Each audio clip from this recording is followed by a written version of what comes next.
When I walk into a room, I get undervalued. I like to create opportunities, but not at a disadvantage to somebody who doesn't deserve it. It was different than buying real estate, renovated, just rented. I started to feel like I lost a little bit of creativeness. Victoria Clooney, JC? businesswoman, Yes, sir. a millionaire. You live in Ottawa. Yes, And you inspire lots of ladies and lots of people in business. I try. I met you a couple months ago in a real estate event, and I've been chasing her to come to this podcast forever. So thank you for coming. Thank you for having me. And I'm excited to be here in-person podcast because most of them that I do is over Zoom. And so this is a great experience. That's awesome. This is in person, it's recorded, it's filmed, and we're hoping we can inspire lots of young entrepreneurs after this episode. I would love that. Awesome. And we're focused more on the female entrepreneurs today because that's a role model. Victoria, first question. Bring it. When did you make your first million? So I don't know, but I don't know when, but I know when I found out. When did you find out? So I'll answer that one. So 2 years ago, I was filling out a personal net worth statement. And at the end of doing the personal net worth statement, it sums up everything. And then I saw 1.4 on there. And I was just like, holy, I'm a millionaire. I didn't even realize it. And so if I could probably go back and I could probably figure that out and calculate it. But really the more important part for me was just like the realization and then identifying as somebody who, you know, had that type of value and net worth. And so, yeah, it was pretty heavy. Take me back to this moment. Like you just saw 1.4. How did you feel? I go pretty stoic. So that is, I do a lot of work on emotional control. And so what happens is you don't go high and you don't go low. And so but I do remember it vividly because I remember sitting back, looking at the piece of paper, looking at the properties that I had listed down, the assets, the liabilities, and then almost second guessing it and thinking, okay, where's the error here? And there were no errors. And I even undervalue because for me, when I'm running numbers, when I'm trying to, you know, I never want to overinflate something. And so, yeah, I just sat back and I was just, there was a level of confidence that came from that. And it's like all that hard work comes to this one little, not little, but this one value that's sitting right in front of it. It was a good day. Felt really good. Yeah, it felt Did you really make any bad purchase after this? Doesn't have to be bad, but like, did you spend money on like a very expensive purse or no. after find out that you made a $1.4 million? No, I am disciplined when it comes to finances. All I want to do is invest it back into real estate. I should say I have taken one property that I made good money on when we actually moved to Ottawa, and it was cottages that I had purchased. So they were these bunkies on a lake, and I turned it into a glamping retreat. And so we made good profit on that purchase. And instead of rolling those funds into new real estate, we actually put it into our backyard. So that is the frivolous purchase. That's not a bad purchase. It's amazing. I was just in the pool today. You see it every morning. Exactly. Yep. Exactly. Yeah, I've created an oasis. And you made your wealth from real estate. Yes, I have. When did you buy your first property? I was 20 years old, and it was pre-construction. It was a townhouse. I remember at the time, the builders would give me examples, like maybe 5 or 6 examples for the kitchen, the flooring, the cabinets, you know, everything that you had to pick out. And I was 19, 20, and I just remember thinking like, this is a lot of responsibility to go through. Yeah, no shit. My lawyer, who we closed the property with, you know, he had said that I was the youngest one that he's ever done any of these transactions with. And still to this day, I'm still the youngest that he's ever. What inspired you to buy a house on 19 years old? And was it like an investment property, or you thought that's my dream home, I want to buy a house? It felt like the thing to do. I've always been an old soul. I've always been responsible. I joined the military when I was 18. So I was already surrounded by older people who were buying homes. And so I think somebody must have just said, you know, you could buy. And so I started to look. And yeah, it didn't start out as an investment property, but when I saw what was happening with the market and when what I paid for this pre-construction and then the value that it was worth after it was built, and then understood taxes. And so I lived in that property for about a year. And then I sold it for profit. You did it the right way from the beginning. You didn't do any mistakes because you did your homework. What was the secret? Did you always do your homework, your research, you ask experts, or you follow your gut? No, so one of my biggest mistakes was never doing any homework and never actually being intentional about what I was doing. I think I'm savvy. I think I'm just naturally savvy. And I'm always thinking about, okay, what's a way to optimize? And I wish I would have done homework because I would have probably done a lot of things differently for the first 17 years of my investing. 17 years. Yes. Yeah. I would say that was slow growth for me for 17 years. I should have been a millionaire, the first, 7 years maybe, not after 17. So. Okay. When did you buy your second property and what was it? So it was a year later. And I turned the profits that we made from that first one and then built an actual single-family home. So now I'm dealing with allowances. So not just, here's samples. Now you have $10,000, go create a kitchen. And built a really big single-family home in a prominent neighborhood. And then from there, sold that and then purchased a bungalow. And I was going to live in this bungalow, but then I was actually posted to the U.S. And so at that time, that's when I became a landlord. And I was about 23 at the time.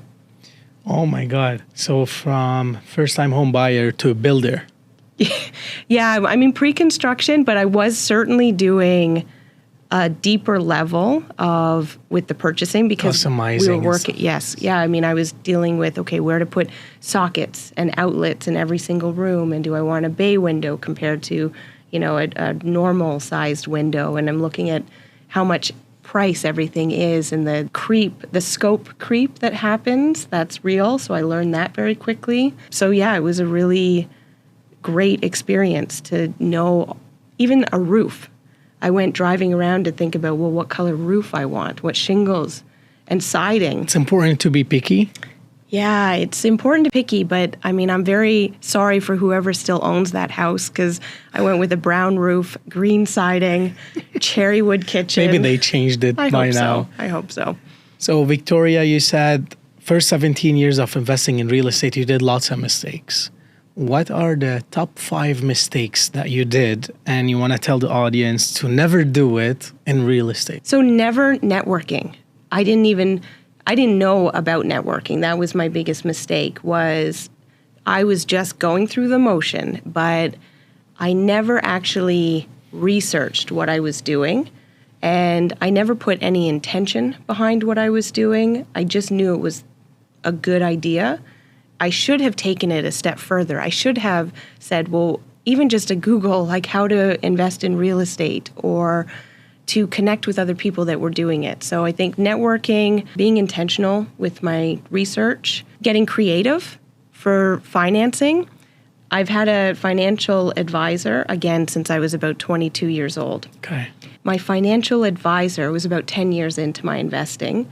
I had a meeting with him. He had a big coat of armor behind him, like one of those, you know what I'm talking about? Yeah. So instantly I just felt like I didn't trust him. He was very flashy, but he kept saying, Victoria, you're one of the OG clients, so he's expanding and everybody's millionaires and he's trying to talk to me about how to make millions. And he talked to me about refinancing my property, my rental.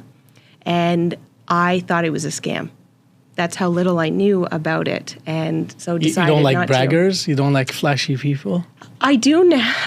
That's another mindset shift and another limiting belief that I had at the time because I had blinders on. Being in the military, you're so institutionalized. You only think about the military. You only think about whatever it is that you're working on, and you're really taken care of. It's a different world. So I wasn't exposed to I wasn't exposed to entrepreneurship. I wasn't exposed to being creative. I certainly was not interested in social media or being flashy or putting myself out there either. So I would never have been comfortable to talk about money or what I was doing. I was what I thought was humble. I thought that, I was just being very demure. And So a lot of that changed once I started opening my eyes and expanding my mindset and also my community and my network, because now I'm introduced to a world out there that's infinite. What was the breaking point? I bought cottages on a lake and bunkies, but How long ago? That would have been 3 years ago. So right before COVID, 4 years ago, purchased this. I knew we wanted a cottage. We wanted our own personal cottage. So it was a cottage, and then you go down this path, and then there was these 3 bunkies. And so, of course, I was like, well, how do I monetize these? So I glammed them up. They had power, and then I put them on Airbnb, and I started a glamping retreat. And It was so beautiful that I decided to create an Instagram account for the bunkies, never intending to put myself in it, always the bunk. And all of a sudden, I started getting attention. The news was contacting me. Photographers were contacting me. We got all our bookings were coming in through Instagram. And then I started to show up on camera talking about turning over or getting ready for guests. It always had the intent of the business behind it, and it was never about me. And it just started to get really busy. And then I was posted to Ottawa. And at that time, I decided to sell the cottages because I didn't want to manage it from a distance. Again, I would never do that now. Now I would figure out how to manage it from a distance. But at the time, I hadn't expanded my mindset or my network enough to think about those types of creative situations.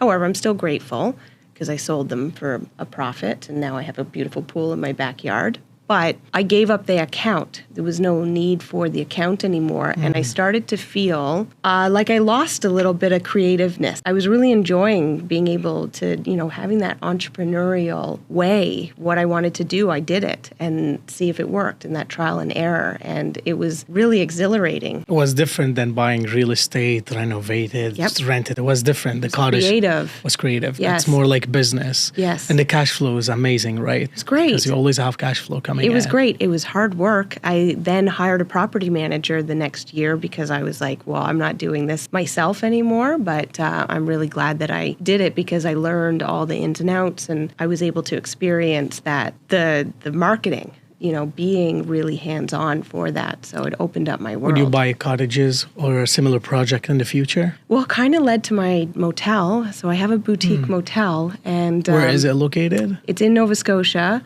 It's on Evangeline Beach, so it's directly on the water, and it came with 2 vacant lots, and it's 9 units.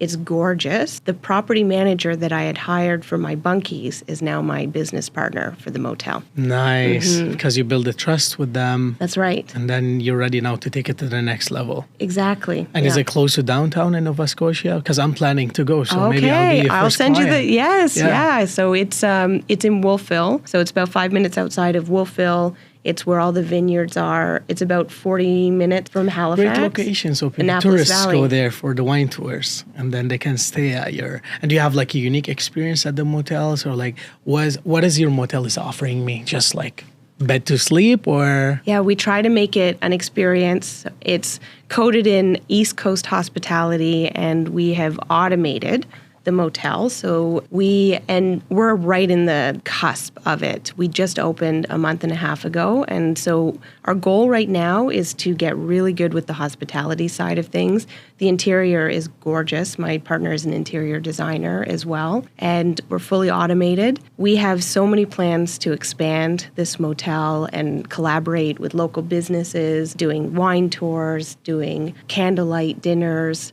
on the actual water. There's so much that we can do, but right now the experience is the ocean, that you have the direct ocean views. We've set up beautiful seating. We have a community fire pit. So we try to make this an experience not only just for tourists and guests that come, but also for the local community. And so we invite them to come for the community fires. And what's this project called? So we can help you advertise it. Thank you. It's the Breeze Motel. The Breeze Motel. I'll definitely be a client. That sounds like a place I want to spend a weekend. You'll love it. You'll love it. What's your biggest challenge now in the motel business? It's been streamlining and automating. And also the balance between providing top-notch hospitality and service while automated. Because for us, we want to move into the future. We want to bring in as much possible, but people still have this expectation when you come to a motel that there's going to be the person at the front desk 24/7. And so really we're trying to make sure, okay, do the customers know how to contact us? What is the best way to contact us? So there is no receptionist. There's no it's receptionist. Fully automated. It's fully automated. And like, how does it work? Is there like a machine? Like when you go to McDonald's, you place your orders? Like, is there like everything? Like there's screens where I can place my requests and everything, or it's through the website? So what we do is as soon as somebody books, then they'll get a response. And then the day of their arrival, they get an email, like a welcome message. They get the code to their room, so it's all coded to get in. And then they have a welcome book that's in there that will explain, okay, how to contact us. There's a text messaging system now, so if they need something. We have one of the neighbors, we call him our concierge. He's like a Newfoundlander. He's like the nicest guy, tells great stories, just lives down the road. So he's our guy to, if we need something, if we need the fire stoked or we need to have something done. So he's there. And then my business partner, she lives 10 minutes away as well. So you're both female running this business? Two women, yeah. Okay, so this is a big question now. You started buying real estate as 19 years old, yes, right? And you were a female. Then you became a real estate investor. Maybe you bought plenty of properties by now. How was it buying real estate as a young female? People took you seriously. People thought that you're cute and dumb. Excuse my language. Not at all. But yeah, no. Tell me, how was this journey for you as a woman? I feel like I've been experiencing it my whole life. So real estate didn't feel any different than the military because, again, joining at 18, and I joined the infantry to start. And so, that's an incredibly male-dominant environment, and it's dirty and it's rough. And so I think I already just developed that thick skin. And I have a baby face. I've always just been, looked at like a little girl. And I now just know it's going to happen and have developed this quiet confidence that I don't need to come into a room and puff up my chest and, really demand people listen to me. I just know as soon as I open my mouth and that as soon as I start to respond to situations that I earn that respect pretty quickly. And it had to be developed. And I certainly was very resentful of being a landlord when I was younger because it wasn't something I got into intentionally. It was really out of survival because when I was posted to the US and I couldn't sell that property. At the time it was 2005 and it was not a time to sell. And I remember grown men would call me because there would be like a leak or there would be something wrong. And here I am, 23, 24, trying to figure out what's going on and just feeling like this is not for me and feeling, like I'm not the expert here and that they were probably looking at me like I'm a child. I'm surprised they called me, to be honest. But you end up going through those situations and then you just develop from those situations. You almost have to go through it in order to learn how to respond to it. And now it doesn't bother me one bit. Like I said, I'll just end up being quiet and confident. And when it's time to speak, then, I know my worth and value and can show up that way. Do you think if you were a male, was it going to be easier for you? It's funny. This is a great question. And I have a friend of mine who he is tall, he's handsome, he's, fit, and he walks into a room. And he said this to me. He's like, Victoria, when I walk into a room, people over expect from me. They expect that I will know everything. And when you walk into a room and when I walk into a room, I get undervalued for what I have. So it's easier for you to impress. It is, I guess so. If the bar is low, if somebody just thinks like, maybe they think I'm a bimbo, or maybe they think, because I have hair or do nails or makeup, that's where I put my focus. But I think there's challenges on both sides because if somebody already puts that pressure, I think it's a lot of pressure for my friend there that has that when he walks into a room. So now he always feels like he has to compensate for people's expectations where, I can just feel comfortable to be me and to show up and just, they're either going to like me or they're not going to like me. And that's how I've really just operated. You don't care. I don't You'll care. do what you do. I People do not like care. you or don't like you. It doesn't I really matter. feel that way. Mhm. That's perfect. Yeah. Have you ever experienced a big loss, money loss in business, in real estate? Yeah, even like right now. So I did a private lending with somebody a year ago, and it was supposed to be just a bridge, 60 days. It was 175,000, and still waiting for those funds. And there's a big part of me that doesn't think that those funds will come back.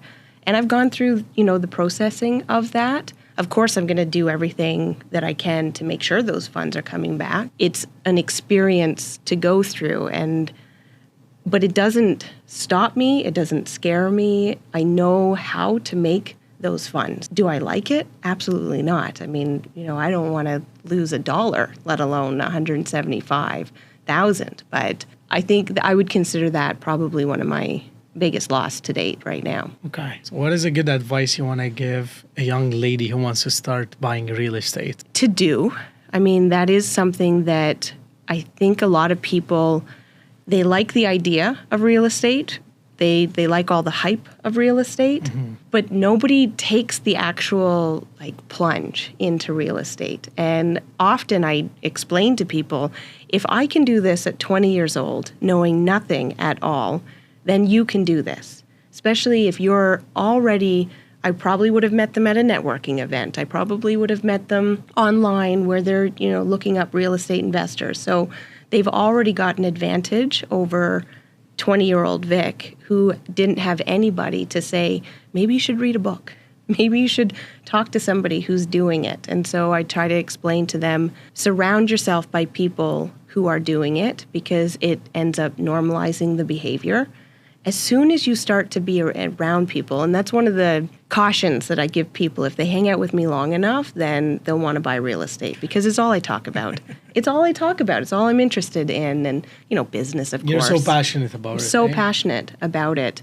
And you do almost have to get, if you want to take it anywhere, I think people can buy real estate without needing to be crazy about it. And that looks like maybe a duplex or a single family home that you're house hacking. There's so many ways that you can buy real estate without being a mogul in real estate or needing a ton of money or taking a ton of time. A lot of people will glorify big multifamilies and huge portfolios and, all the things that come in with real estate. But there's also ways to do it in a very demure way that you can manage your personal life, your professional life.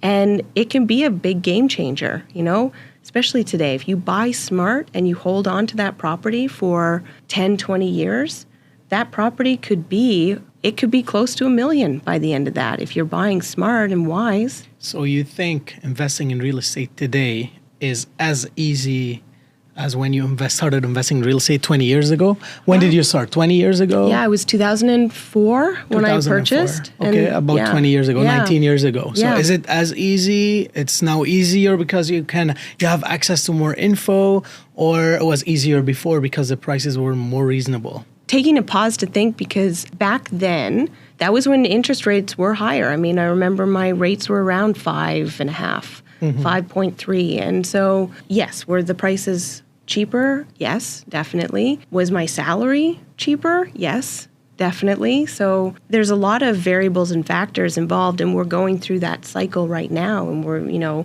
lot of people are comparing to 2008. And I remember 2008 with my properties and thinking about that once you educate yourself enough to be able to recognize where the deals are, I'm certainly not saying everything is a deal, but you have to look for it.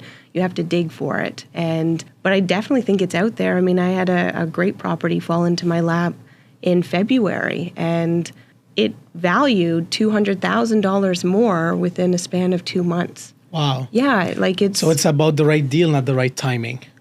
Yes. Right timing yes. does not exist. It does not exist. Okay. It does not exist. You just have to understand how to find the properties based on the market.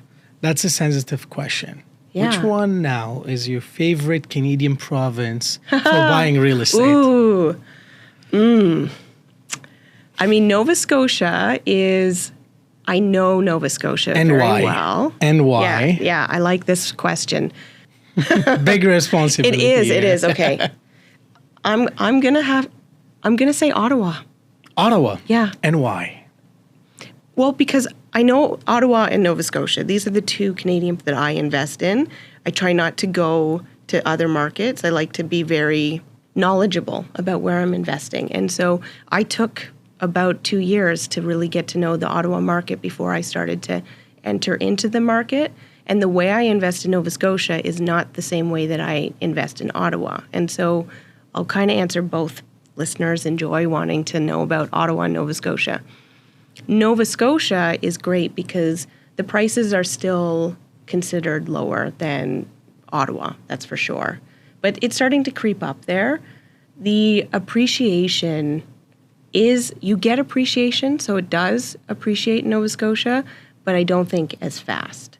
The cash flow in Nova Scotia, if you can find properties in maybe more of the tertiary markets, but as long as they're strong, so as long as there's some type of industry, more than one that's going to actually bring you enough renters or enough like a good. And so I like to create opportunities, but not at a disadvantage to somebody who doesn't deserve it. Okay. Ottawa, I've really started to get into the development side of Ottawa, and I find the appreciation here is great if you can find a property that you're buying under market value. Ottawa is a great city because, again, stability. I like stability. It's, we call it a boring city to invest in just because you've got the government here as well. You've got public service. All of the incomes are stable. And from a development standpoint, if you can find a single family home on a lot that is big enough to be able to develop on, you've got a lower point of entry to get in. And so you don't have to have as much money then to buy, say, a multifamily property in Ottawa where you're going to cash flow negative. Okay. But talking about the Ottawa market now, a townhome is like too expensive. If you want to compare it to the I wouldn't buy a salaries, townhome. Yeah. Condos. So it's a good time to buy in Ottawa, but you have to know what to buy. Maybe multifamily, single homes. Yeah, even just like conversions with the SDUs now, the garden suites that you can add in. I wouldn't touch townhomes. But that's a little bit complicated for first-time real estate investors, no? Okay, so for a first-time real estate investor, I would then think about buying, say, a bungalow. You can buy like a bungalow for, say, under, $600,000 if you can find one in an area that would be central enough. And if it has good specs to be able to build a additional dwelling unit underneath, then that could be an opportunity there. Maybe you could even put in a garden suite in the backyard. And so then you've got now 3 units. That's a good tip. Right? That's a really good tip. Yeah. So you have lots of revenue stream every month coming That's right. in. So you can cover your mortgage and you can make some cash flow. Exactly. Can you cash flow in this market, Victoria?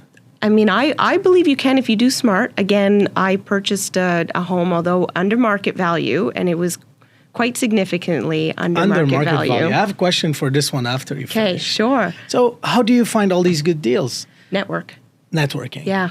I don't even have to chase them right now. I just have deal flow come to me. And so when I say it fell in my lap, it literally fell in my lap. Somebody was just trying to wholesale it, and they sent it to me, not because I buy single family homes. Realtors, No, builders, investors. That's right. So mostly investors are the people who show you the good deals. Realtors, they don't? Yeah, realtors will do as well. So realtors will send me, like I have a realtor that I talk to quite a bit. And so if she sees something, she'll send it to me and she'll ask me what I think. I'll ask for numbers and then I'll just say yay or nay. Ask for numbers. What are the numbers that you look at in each property? Good question. So I want to know, what's the revenue and what are the expenses?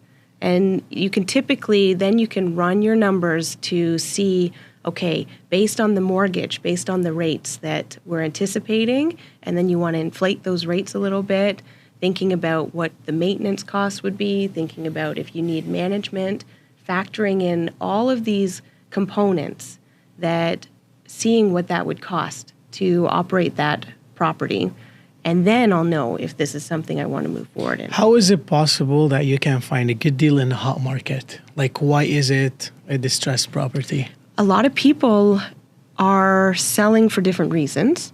And also, if you can become creative enough, then you can find ways to purchase it. There's certain ways like a vendor take back. So the seller is actually going to be financing the mortgage. VTB, agreement for sale. You know, you're not even transferring the mortgage. Like we're doing that with one of our development projects right now. There's a lot of ways that you can navigate it, or you negotiate the price down based on the interest rates. And it all depends. I'm big on the win-win. So on a negotiation standpoint, you really need to learn, okay, well, what's the seller's motive? Why does the seller want to sell that property? Is it because of the terms or is it the price? And so when you can identify what's more important to the seller, terms or price, then you can have an opening to start negotiating and then talk to them and say, like, I'm very candid with sellers and I just say, listen, I'm not going to buy a property that can't service the debt. And I'm willing to be incredibly creative. I have a great reputation. I will close this property. I can give you references. I can give you the information that you need to trust that I'm going to follow through. Are you good for the money? And I'm good for the money. So do you still invest from your own money or from the bank's money? Or do you all the above. OPM? Do you do OPM now? All the above. All the above. Okay, so yes. you have investors? Do you raise money from investors? Yes. Okay. Yep. That's good. When did you start raising money from investors? It would have been 2 years ago that I really, again, because my world opened up, I was always just you started investing. Networking, going to networking events. Yes. Everyone is raising money and you thought it's possible and you started That's doing right. this. Yes. And do you suggest that you use OPM or use your own money in the beginning? In the beginning, I would use my own money for sure, because I think that OPM has become reckless. I think that people are going into these deals like based on the glorification of OPM. And I think that you really need to have experience to understand how to pivot, how to manage, how to factor in all of the potential issues that could come up, the exit strategies. Don't just have one plan, have a number of plans behind you. And until you're ready to do that, I'm not sure I would feel comfortable trusting other people's money.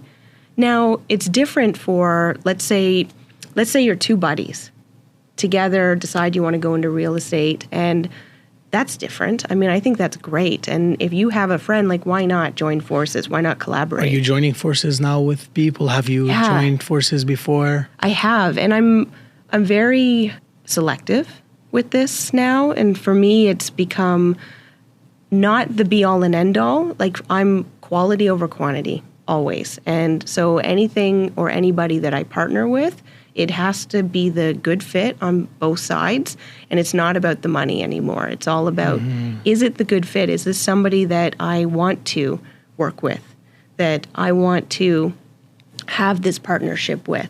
What resources do they bring to the table compared to what I bring to the table? Communication skills. Communication. How important is it for real estate?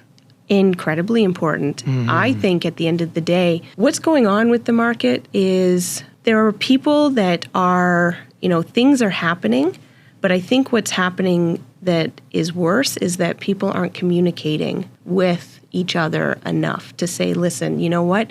The plan didn't go according to what I thought it was going to go. And this is how I plan to mitigate it. Like, here's my recommendations. Let's have that talk. But I think a lot of people are getting upset or making the mistake of trying to push it under the carpet and buy some more time by not communicating well enough. More friends or less friends to succeed in real estate? I mean, again, I'm going to go quality over quantity. So if they're quality, then more friends. More the merrier. More quality friends. More quality friends, 100%. Yeah. Okay. What gets you out of bed, Victoria? Oof. I love life. I am very excited about just where it's going to go. I'm very excited about being Inspired. I love seeing people doing things that give me ideas to think like, oh, I never considered that. So I really love getting that. Your studio, for example, you just gave me like a walkthrough. I love seeing your creativeness of what you're trying to do. And it's like, I just want to cheer for you to do that. And I feel that way about a lot of people. And so, but what that does for me is it's like, oh, that's a pretty cool idea. Maybe I should be looking at something. Or it's the excitement of the unknown, but then also the ability to do. Yeah, maybe in your motel you can create some kind of photo booth. I love that idea. Because I'm in a motel, so I'm here on a vacation. Yes. So maybe Instagrammable. I should take. Yeah, exactly. It can be a good collab. Do you have a selfie wall in the motel? We don't have a selfie wall, but we've really tried to push the branding for the motel. We've got a great team in Nova Scotia, media team. So it reminds me because they have a studio, and I come to the studio and reminds me of how you're operating here. And so we're really trying to beautify things and have this branding. So do you have employees? No employees. Never. We have contracted. We have cleaners. Okay. And then our concierge, we contract for things. And also during the development side of it, we had people that we contracted out for the interior. So you've experienced being a manager. Oh, yes. Give us some tips. Yes. How to be like a good manager. Yeah. What are the mistakes that you've done? How did it feel firing the first contractor that you needed to fire? So tips, and from a management standpoint, so my background is organizational psychology, and so that is a good, valuable... I know, not lots of knowledge about emotional intelligence. That's right. And from a management standpoint, and I study behavior in the workplace and how to manage employees, and so that's really kind of my specialty. Now, easier said than done.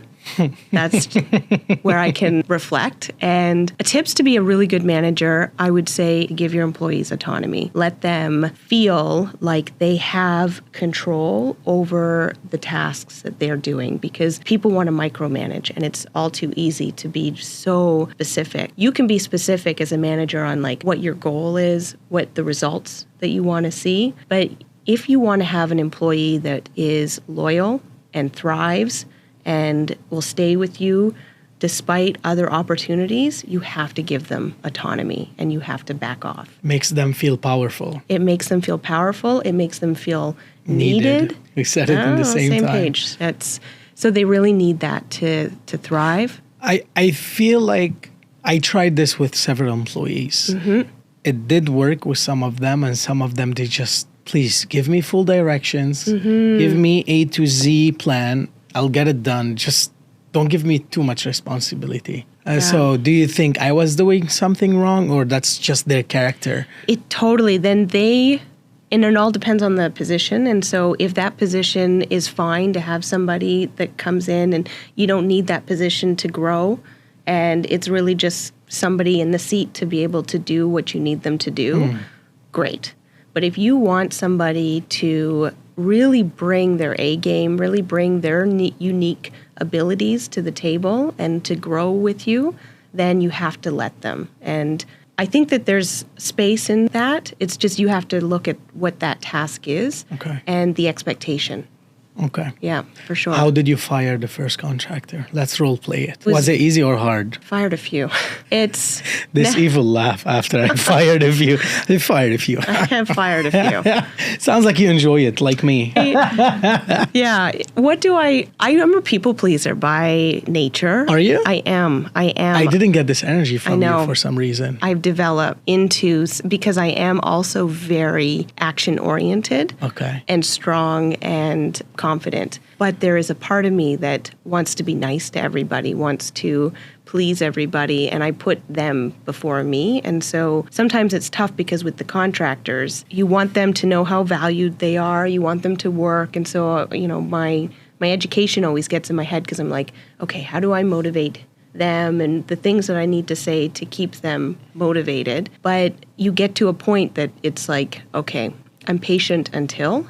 And then when I hit that until, we're done. And it's not even any more of a conversation. So I'm still polite. I still think that it's best to maintain good relations. Even from bring it back to real estate, from a seller, if you can't come to an agreement and a negotiation with the seller, never leave on a bad note. Just say, you know what, I don't think that we're going to be able to find that right now, but I would love to come back, or if you change your mind, please let me know. Same thing with a contractor. You know, I just feel like maybe we're not aligned right now, or I was expecting something else. And don't burn the bridges. Don't burn the bridges. Even if you never want to build that bridge again, I just think that it's just a more peaceful for your soul. It's more peaceful. Yeah. That's what I find. Yeah. It's more peaceful for the soul by not having a fight with this person. Exactly. Pick and if you choose. see them in the supermarket, you should still say hi. You want to still be able to smile to them from far and expect a smile back. 100%. Pick and choose your battles. Yeah. We don't need to fight every fight. You need to feel peace in your soul. Yes. Because if you fight with so many and you just fire too many and I'm bad, hey, you suck. Get the fuck out of here.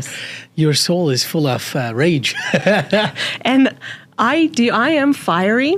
I think that's probably one of the things that why I'm so invested in, you know, that emotional control, because I'm inside fire. There's always like the injustice of the situation or just the passion. There's a lot. You're a fighter. I am a fighter. That is, from that fight or flight, I am definitely the fight. And you have to rein it in. Sometimes you shouldn't fight everything.